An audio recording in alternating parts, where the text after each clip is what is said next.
BNP মহাসচিব মির্জা ফখরুল ইসলাম আলমগীর বলেছেন, গত ১৫ বছর ধরে বিরোধী রাজনৈতিক দলের নেতাকর্মীদের গায়েবী মামলা সহ নানা ধরনের হয়রানি করেছে আওয়ামী লীগ। দেশের মানুষ তাদের ক্ষমা করবে না। দুপুরে ঠাকুরগাঁও ১ আসনের ৪ নং বড়গাঁও ইউনিয়নবাসীর সাথে মতবিনিময় অনুষ্ঠানে বিএনপি মহাসচিব কথা বলেন। তিনি বলেন, ৯ মাস সংস্কারের নামে আলোচনার পরেও অমীমাংসিত বিষয়গুলো চাপিয়ে দিতে চাইলে এর দায় অন্তর্বর্তী সরকারকেই নিতে হবে।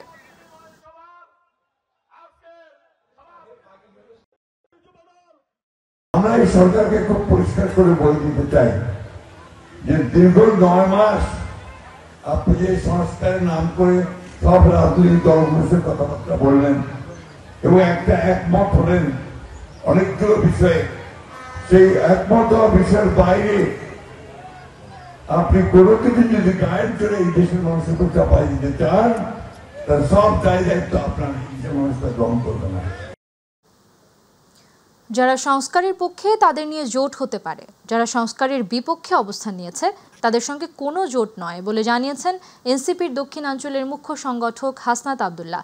সকালে নারায়ণগঞ্জ শহরে এনসিপির জেলা ও মহানগর কার্যালয় উদ্বোধনী অনুষ্ঠানে মতবিনিময় সভায় তিনি এসব কথা বলেন। তিনি বলেন, গত দুদিনে আওয়ামী লীগের কার্যক্রম আবারও স্পষ্ট হয়েছে, তাদের বৈধতা দেয়া সম্ভব না। আইনশৃঙ্খলা বাহিনী সহ অন্যান্য প্রতিষ্ঠানগুলোকে সুসংহত করতে না পারলে কোনো অবস্থাতেই সুষ্ঠু নির্বাচন করা সম্ভব নয় বলেও মন্তব্য করেন হাসনাত আবদুল্লাহ।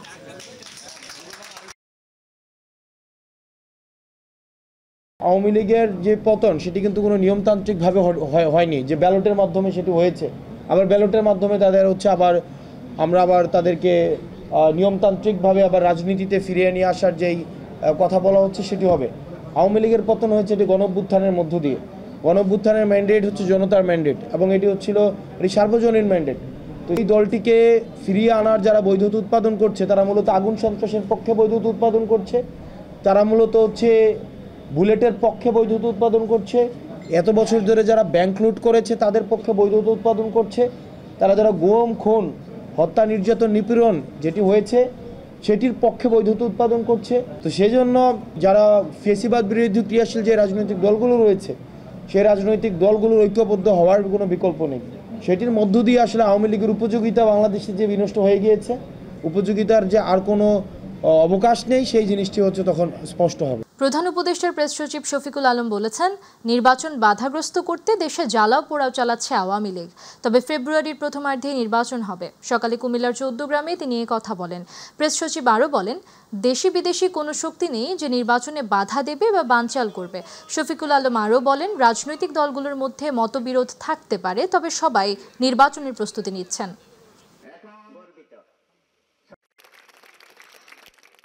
১৩ তারিখকে সামনে রেখে আওয়ামী লীগ তাদের এক ধরনের ডিস্ট্রাকটিভ এবং ভায়োলেন্ট অ্যাক্টিভিটিস করার চেষ্টা করছে।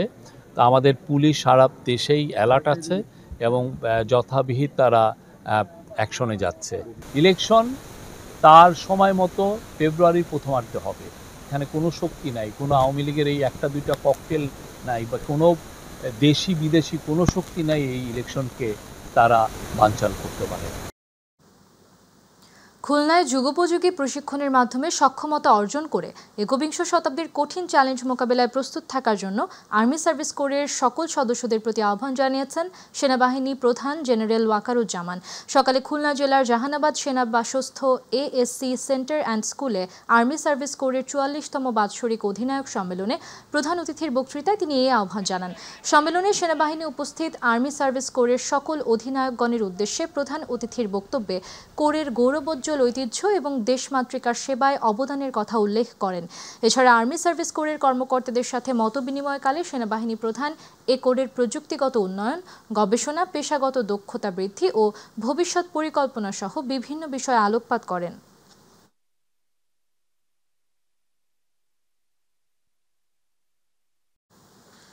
কেন্দ্রীয় বিএনপির প্রচার সম্পাদক সুলতান সালাউদ্দিন টুকু বলেছেন, দেশের মানুষ বিগত সময়ে অতিষ্ঠ ছিল আওয়ামী লীগের চাঁদাবাজি, লুটপাট আর দুঃশাসনে। জনগণ পরিবর্তনের অপেক্ষায় আছে। টাঙ্গাইল সদর উপজেলার ঘারিন্দা ইউনিয়নের সুরুজ বাজারে এক মতবিনিময় সভায় কথা বলেন তিনি। ঘারিন্দা ইউনিয়ন বিএনপির সভাপতি সৈয়দ শাহিনের সভাপতিত্বে উপস্থিত ছিলেন সদর উপজেলা বিএনপির সভাপতি আজগর আলী, জেলা বিএনপির সাবেক সাংগঠনিক সম্পাদক শফিকুল ইসলাম শফিক, যুবদলের আহ্বায়ক খন্দকার রাশিদুল আলম রাশেদ সহ আরও অনেকে।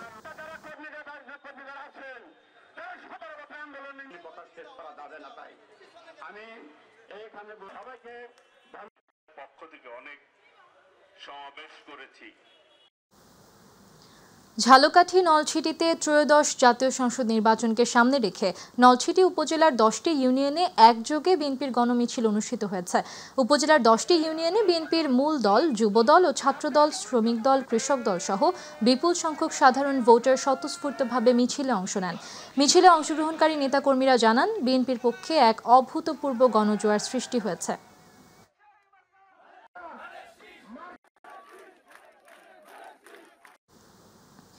গাইবান্ধায় পাবলিক লাইব্রেরি মিলনায়তনে বিএনপির মতবিনিময় সভা অনুষ্ঠিত হয়। সদর উপজেলা ও পৌর স্বেচ্ছাসেবক দলের আয়োজনে সভায় প্রধান অতিথি ছিলেন গাইবান্ধা 2 সদর আসনে বিএনপি মনোনীত প্রার্থী ও বিএনপি কেন্দ্রীয় কমিটির গ্রাম সরকার বিষয়ক সম্পাদক মোহাম্মদ আনিসুজ্জামান খান বাবু। এ সময় বক্তব্য রাখেন পৌর স্বেচ্ছাসেবক দলের আহ্বায়ক বিষ্ণু কুমার দাস, শাহজালাল সরকার খোকন, মাহমুদুল হক মামুন, শোয়েব হক্কানি, মেহেদি হাসান প্রিন্স সহ অন্যান্যরা।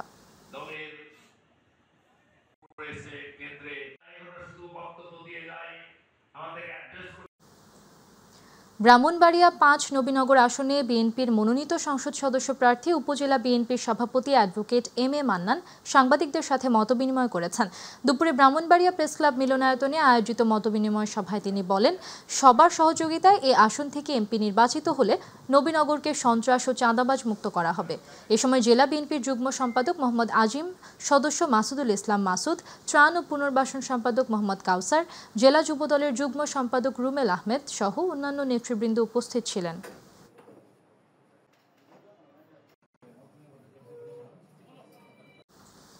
পটুয়াখালীর কলাপাড়ায় স্বামী স্ত্রীর মরদেহ উদ্ধার করেছে পুলিশ। সকালে উপজেলার ডালবুগঞ্জ ইউনিয়ন পেয়ারপুর গ্রামে নদীর তীরে একটি ঘর থেকে বৃদ্ধ সিরাজউদ্দিন খান ও তার স্ত্রী আকলিমা বেগমের মরদেহ উদ্ধার করা হয়।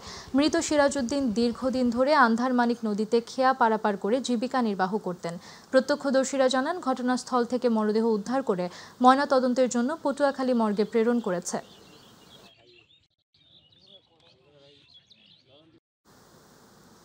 ভাঙা দরজা, নষ্ট সরঞ্জাম আর জনবল সংকটে অচল স্বাস্থ্যকেন্দ্র, স্বাস্থ্যসেবা এখন স্বপ্নমাত্র। অবহেলায় ধ্বংস বরাট ইউনিয়ন স্বাস্থ্য ও পরিবার কল্যাণ কেন্দ্র। সেবার আশায় দিন গুনছে রাজবাড়ী সদরবাসী। দ্রুত পদক্ষেপ না নিলে পুরো ইউনিয়নের স্বাস্থ্য ব্যবস্থা আরও ভেঙে পড়বে বলে আশঙ্কা স্থানীয়দের। প্রতিনিধি শেখ মমিনের তথ্যচিত্রে বিস্তারিত জানাচ্ছেন জুবাইর রহমান।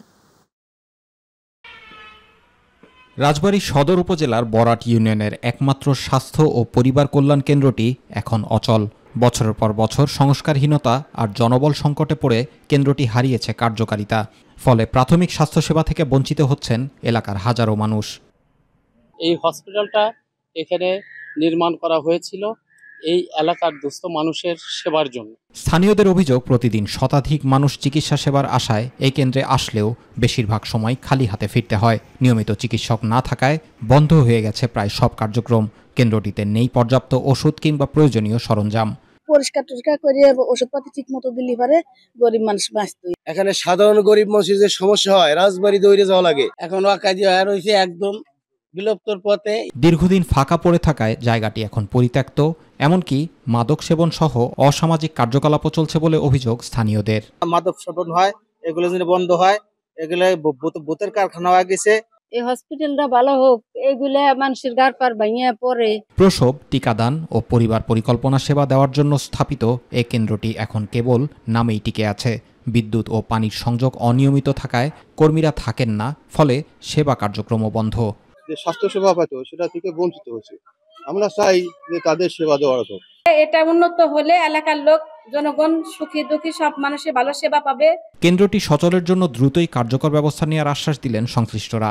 ঠিক আছে, আমি ফ্যামিলি প্ল্যানিং অফিসারের সাথে কথা বলবো, কার্যক্রম কেমন চলতেছে বা কোনো সমস্যা আছে কিনা। যদি কোনো সমস্যা থাকে চেষ্টা করবো আমরা এটা সমাধান করার জন্য। এনজিওর মতো ছিল বিদেশি, ওদের প্রজেক্ট শেষ হয়ে যাওয়ার পর আর ওটা এখন রান করতেছে না। এখন এটা নতুন করে করতে হলে আবার বিদেশি ফান্ড বা ওরকম কোনো প্ল্যান লাগবে আর কি। দ্রুত প্রশাসনিক উদ্যোগই পারে এই কেন্দ্রটিকে আবার সচল করে তুলতে, এমনটাই আশা স্থানীয়দের। জুবাইর রহমান, মাই টিভি নিউজ। এখনও দোচালা টিনের ঘরে চলছে পাঠদান। রোদে গরমে অতিষ্ঠ শিক্ষার্থীরা বৃষ্টি এলেই বন্ধ হয়ে যায় ক্লাস। বহু বছর ধরে নতুন ভবনের আশায় পথ চেয়ে আছে শরীয়তপুরের চরভাগা উচ্চ বিদ্যালয়ের শিক্ষক শিক্ষার্থীরা। প্রতিনিধি সজীব শিকদারের রিপোর্ট, জানাচ্ছেন শামস তাবরিজিত উচ্ছ্বাস। দোচালা টিনের 2টি ঘরেই এখন পুরো স্কুলের ক্লাসরুম। গরমে ঘরের ভেতরে টিকে থাকায় দায়, বৃষ্টিতে ভিজে যায় শিক্ষার্থীদের খাতা কলম। এভাবেই চলছে চরভাগা উচ্চ বিদ্যালয়ের পাঠদান কর্মসূচি। পর্যাপ্ত কক্ষ না থাকায় একাধিক শ্রেণীর পাঠদান হয় একই ঘরে। এতে যেমন ব্যাহত হচ্ছে শিক্ষা কার্যক্রম, তেমনি কমছে শিক্ষার্থীদের স্কুলে আগ্রহ। আমাদের স্কুলে কোনো ভবন নাই, ক্লাস করার মতো কোনো পরিবেশ নাই। আমাদের স্কুলের সাথে পানি পড়ে, স্কুলে একটি ভবনের অনেক প্রয়োজন। মাঠের বালি আমাদের কাপড় চোপড় নোংরা করে, যে বেঞ্চগুলো আমাদের অনেক ভাঙা, আমরা বৃষ্টির পানিতে ভিজে যাই, ক্লাস করতে পারি না। স্কুলে পড়ালেখা করতে অনেক সমস্যা হয়।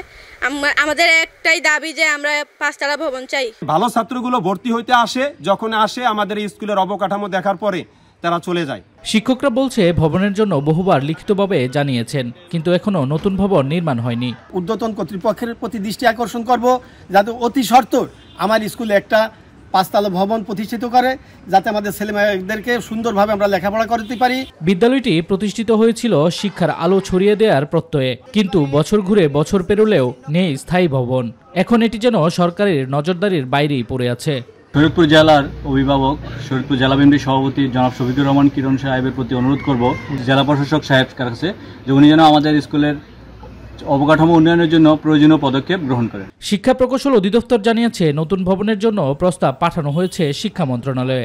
আশা করি অতি সত্বর এই চরভাগা উচ্চ বিদ্যালয়ের নামটিও আমাদের কাছে প্রস্তাবনা আকারে আসবে। যদি ভবনটা নির্মিত হয় তাহলে ওই চরাঞ্চলের ছেলেমেয়েরা অতি উন্নত পরিবেশে পাঠদান কার্যক্রম পরিচালিত করতে পারবে। অজপাড়ার এই বিদ্যালয়ে শিক্ষার্থীরা এখনো স্বপ্ন দেখে টিনের ঘর পেরিয়ে একদিন উঠবে নিজেদের নতুন ভবনে। শামস তাবরিজ উচ্ছ্বাস, মাই টিভি নিউজ ডেস্ক। এবার আমাদের কৃষি।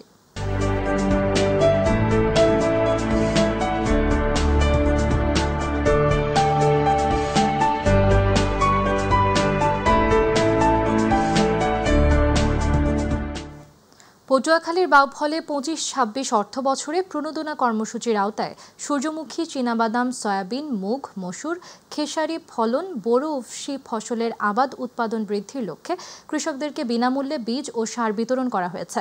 সকালে উপজেলা পরিষদ মিলনায়তনে উপজেলা নির্বাহী অফিসার আমিনুল ইসলাম 600 ক্ষুদ্র ও প্রান্তিক কৃষকদের মাঝে এগুলো বিতরণ করেন। উপজেলা কৃষি অফিসার মিলন মিয়ার সভাপতিত্বে আয়োজিত অনুষ্ঠানে অন্যান্যদের মধ্যে উপস্থিত ছিলেন সিনিয়র উপজেলা মৎস্য officer M Parvez, Bauphal press club সভাপতি সম্পাদক জলিলুর রহমান ও জসিমউদ্দিন, উপজেলা জামায়াতের আমির মাওলানা ইসহাক। ঢাকার ধামরাইয়ে অবৈধভাবে গড়ে ওঠা ইটভাটায় অভিযান পরিচালনা করেছে পরিবেশ অধিদপ্তর। এ সময় 4টি ইটভাটায় মাটি ব্যবহারের অনুমতি না থাকায় 3 লাখ করে 12 লাখ টাকা জরিমানা করা হয়।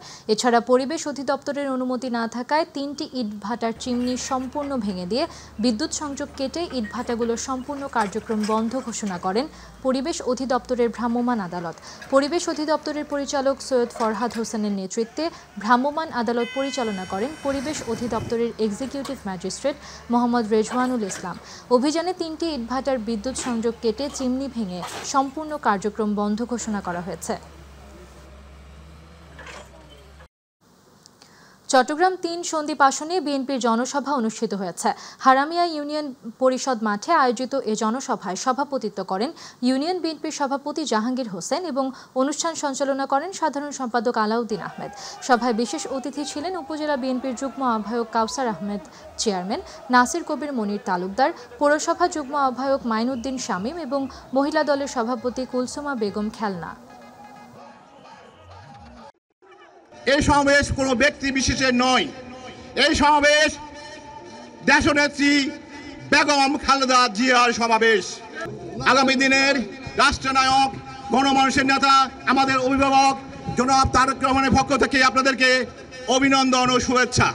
যদি আপনারা সহ জনাব তারেক রহমান আমাকে সে দায়িত্বটুকু দেন, আমি আরো প্রসারিতভাবে কাজ করতে পারবো এবং সন্দ্বীপ থেকে মাদক, সন্দ্বীপ থেকে সন্ত্রাস, অস্ত্র 6 মাসের মধ্যে আমি নির্মূল করব ইনশাআল্লাহ। চট্টগ্রামের রাউজানে আব্দুল হাকিম হত্যা মামলায় 6 জনকে গ্রেফতার করেছে পুলিশ। গ্রেফতারের পাশাপাশি হত্যায় ব্যবহৃত 4টি বিদেশি পিস্তল, একটি চাইনিজ রাইফেল সহ বিপুল পরিমাণ গুলি ও অস্ত্র উদ্ধার করা হয়েছে। সোমবার চট্টগ্রাম জেলা পুলিশের সংবাদ সম্মেলনে পুলিশ সুপার সাইফুল ইসলাম জানান, রাজনৈতিক বিরোধ এবং বালু উত্তোলন নিয়ে আধিপত্য বিস্তারকে কেন্দ্র করেই এই হত্যাকাণ্ডের পরিকল্পনা করা হয়। গত 7 অক্টোবর প্রকাশ্যে জিপে গুলি চালিয়ে আব্দুল হাকিমকে হত্যা করা হয়। এই ঘটনায় এখন পর্যন্ত 6 জন গ্রেফতার হলেও পলাতক অন্যান্য আসামিদের গ্রেফতারে অভিযান চলমান রয়েছে। সেটা হচ্ছে তারা যদি নিজেরা আত্মসমর্পণ করে আইনের আশ্রয় গ্রহণ করে এবং বিচার অনুযায়ী তারা যদি আইন মেনে নিয়ে তাদের জীবনযাপন করতে চায়, সেটা একটা ভিন্ন কথা। এর যদি ব্যত্যয় ঘটে এবং পরবর্তীতে তারা যদি আবার কোনো অপরাধ সংগঠন করতে চায়, আমরা পুলিশ সর্বোচ্চ কঠোর অবস্থানে যাব। আমাদের কথা সরাসরি একটাই কথা, রাউজান সহ চট্টগ্রামে হয় সন্ত্রাসী থাকবে, না হয় পুলিশ থাকবে। চট্টগ্রামের শতবর্ষী কালী মন্দিরে চুরির ঘটনায় 2 জনকে গ্রেফতার করেছে পুলিশ। তাদের হেফাজত থেকে 2 ভরি 4 আনা স্বর্ণালংকার উদ্ধার করা হয়েছে। কোতোয়ালি থানায় আয়োজিত সংবাদ সম্মেলনে বিষয়টি নিশ্চিত করেন সিএমপির দক্ষিণ বিভাগের উপ police commissioner Alamgir Hossain. Police জানায়, গত শনিবার গভীর রাতে মন্দিরে প্রবেশ করে প্রতিমার মুকুট, চেইন, মুন্ডমালা ও দান বাক্সের টাকা চুরি করে নেয় চোরেরা। চুরি করা স্বর্ণ বিক্রির চেষ্টা করার সময় দোকানিরা সন্দেহে পুলিশকে খবর দিলে এক চোরকে আটক করা হয়। এটাই তাদের মূলত টার্গেট ছিল, যেহেতু স্বর্ণের দাম অনেক বেড়েছে, এই জন্য স্বর্ণের প্রতি তাদের বেশি গিয়েছিল। এছাড়া তারা অন্য কিন্তু কিছু চুরি করেছে বলে উল্লেখ করা হয়নি। তো স্বর্ণালংকার এবং রূপালংকারই মূলত এটা আপনাদের সামনে দেখা যাচ্ছে যে লকেট সহ বড় স্বর্ণ এবং কানের দুল সামনেই আছে। 2টি স্বর্ণের কানের দুল এবং আপনার একটি স্বর্ণের লকেট সহ চেইন, এটাই ছিল মোটামুটি। সামনে সিসিটিভি ফুটেজ ওখানে তো যেহেতু সামনে দিয়ে হয়নি, পিছন দিয়ে হয়েছে, তো অন্ধকারের ভেতরে ওই জিনিসটা রাখা হয়নি। ঠিক আছে, সামনে দিয়ে হলে হয়তো কে ঢুকছে কে বেরোচ্ছে এটা ক্লিয়ারলি পাওয়া যেত। যেটা পিছন দিকে ঢুকেছে জিনিসটাকে আমরা আইডেন্টিফাই করতে। মন্দিরের ভিতরে ফুটেজ আছে কিনা? না, ভেতরে গর্ভগৃহের ভিতরে কোনো ফুটেজ নেই। জাতীয় নিরাপদ সড়ক দিবস 2025 উদযাপন করেছে বিআরটিএ চট্টগ্রাম। এ উপলক্ষে আজ চট্টগ্রামের কাপ্তাই রাস্তার মাথায় রোড ক্যাম্পেইন ও বিনামূল্যে মানসম্মত হেলমেট বিতরণ কর্মসূচির আয়োজন করা হয়। অনুষ্ঠানে উপস্থিত ছিলেন বিআরটিএ চট্টগ্রাম বিভাগের পরিচালক মোহাম্মদ মাসুদ আলম, উপপরিচালক কে এম মাহবুব কবির, সহকারী পরিচালক উথো আইনু চৌধুরী এবং সরকারি রাজস্ব কর্মকর্তা মোহাম্মদ হারুনুর রশিদ। রোড ক্যাম্পেইন শেষে মোট 22 জন মোটরসাইকেল লাইসেন্সধারী চালকের মাঝে বিনামূল্যে হেলমেট বিতরণ করা হয়।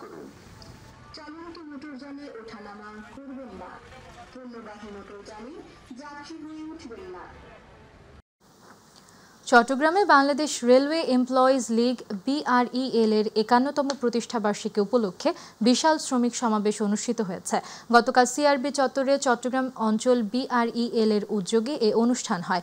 সভাপতিত্ব করেন সংগঠনের কেন্দ্রীয় সাধারণ সম্পাদক ও চট্টগ্রাম অঞ্চলের সভাপতি মোহাম্মদ মনিরুল ইসলাম মজুমদার।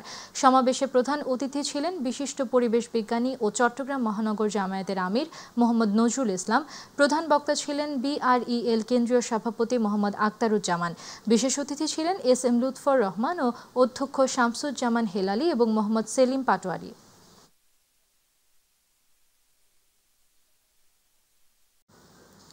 কিশোরগঞ্জের ভৈরবে জেলা বাস্তবায়ন ফোরামের আয়োজনে ভৈরবকে জেলা বাস্তবায়নের লক্ষ্যে গণস্বাক্ষর কর্মসূচি পালিত হয়েছে। সকালে কেন্দ্রীয় শহীদ মিনার প্রাঙ্গণে সকল শ্রেণীর পেশাজীবীর মানুষ গণস্বাক্ষর কর্মসূচিতে অংশগ্রহণ করেন। কর্মসূচি চলে 1টা 30 মিনিট পর্যন্ত। কর্মসূচিতে উপস্থিত ছিলেন রক্ত সৈনিক শামসুজ্জামান বাদল, গণ অধিকার পরিষদের নেতা ইমতিয়াজ আহমেদ কাজল, এনসিপি নেতা শরীফুল আলম জয় সহ স্থানীয় লোকজন।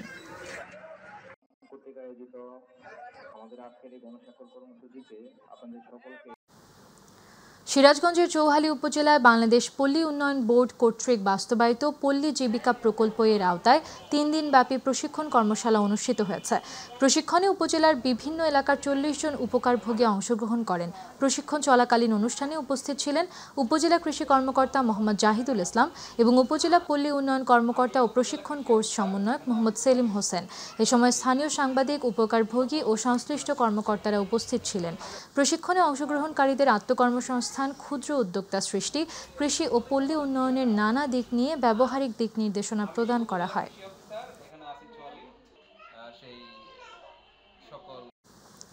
গাজীপুরের কালিয়াকৈরে অনুষ্ঠিত হয়েছে তারুণ্যের উৎসব 2025 যুব সমাবেশ। মঙ্গলবার সকালে উপজেলা প্রশাসনের আয়োজনে উপজেলা পরিষদ হলরুমে এ সমাবেশ অনুষ্ঠিত হয়। অনুষ্ঠানে উপস্থিত ছিলেন কালিয়াকৈর উপজেলা নির্বাহী কর্মকর্তা কাউসার আহমেদ, উপজেলা প্রাণী সম্পদ কর্মকর্তা ডাক্তার মিজানুর রহমান এবং উপজেলা সমাজসেবা কর্মকর্তা মিজানুর রহমান ও উপজেলা মৎস্য কর্মকর্তা নাজমুল হুদা। এ সময় বক্তারা বলেন, দেশের উন্নয়ন ও পরিবর্তনের মূল শক্তি তরুণ প্রজন্ম। তাদের মেধা, সৃজনশীলতা ও দায়িত্বশীলতার মধ্য দিয়ে গড়ে উঠবে স্মার্ট বাংলাদেশ।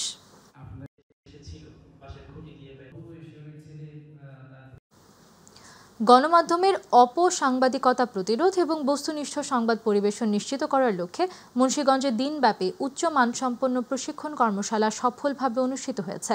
বাংলাদেশ প্রেস কাউন্সিলের আয়োজনে এবং তথ্য ও সম্প্রচার মন্ত্রণালয়ের সহযোগিতায় জেলায় কর্মরত প্রিন্ট ও ইলেকট্রনিক মিডিয়ার সাংবাদিকরা এতে অংশগ্রহণ করেন। বেলা 11টায় মুন্সিগঞ্জ জেলা প্রশাসকের সম্মেলন কক্ষে এই গুরুত্বপূর্ণ কর্মশালা শুরু হয়। মুন্সিগঞ্জ জেলা প্রশাসক ফাতেমাতুল জান্নাতের সভাপতিত্বে অনুষ্ঠিত এই কর্মশালায় প্রধান অতিথি হিসেবে উপস্থিত ছিলেন বাংলাদেশ প্রেস কাউন্সিলের চেয়ারম্যান বিচারপতি AKM আব্দুল হাকিম। অনুষ্ঠানে বিশেষ অতিথি হিসেবে বক্তব্য রাখেন মুন্সিগঞ্জ পুলিশ সুপার শামসুল আলম সরকার এবং মুন্সিগঞ্জ জেলা তথ্য অফিসার রহিমা আক্তার।